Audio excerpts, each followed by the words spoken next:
moi! Ja tänään me ruokitaan mun Heppa Daisy. Ja mä voin näyttää miten mä ruokin sen. Ja mennäänpä nyt ensin tänne. Täällä Daisy odottaa ja mä annan sille pikkusilitykset tässä ensin. Ja korjaamaan tätä riimonsa vähän huonosti tästä edestä. Sitten katsotaan, täällä on nää ruokakupit. Tää on tää, oho, toi on vähän huonosti kiinni. Mä laitan tästä takas.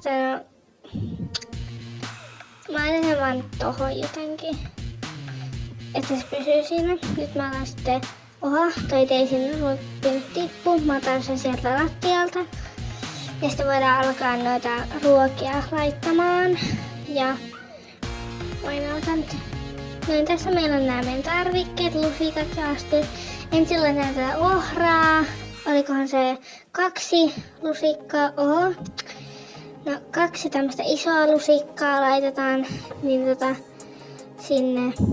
Ja sitten laitetaan kauraa. 5 lusikallista, tämmöistä vähän pienempää lusikallista. Ja niin.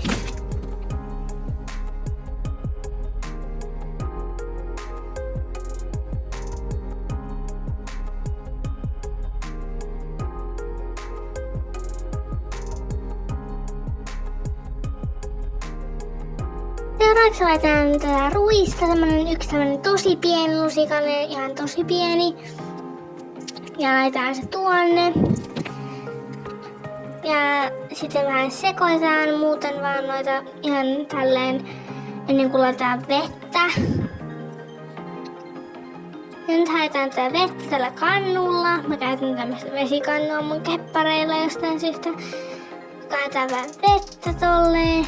Nyt tossa on varmaan tarpeeksi. Sitten viedään tää tonne tarhaan Daisylle. Daisy varmaan jo oottaa. Se pitää hakea sieltä katoksesta, kun se on siellä, että jos alkaakin satamaan. Niin laitetaan tuo ruoka tuohon. Ja sitten haetaan Daisy täältä. Avataan toi solmu. Ja sitten viedään Daisy tänne tarhaan. Daisy on varmaan hyvin nälissään. Ja hyvää ruokailua ja kiitos kun katsoit. Hei hei!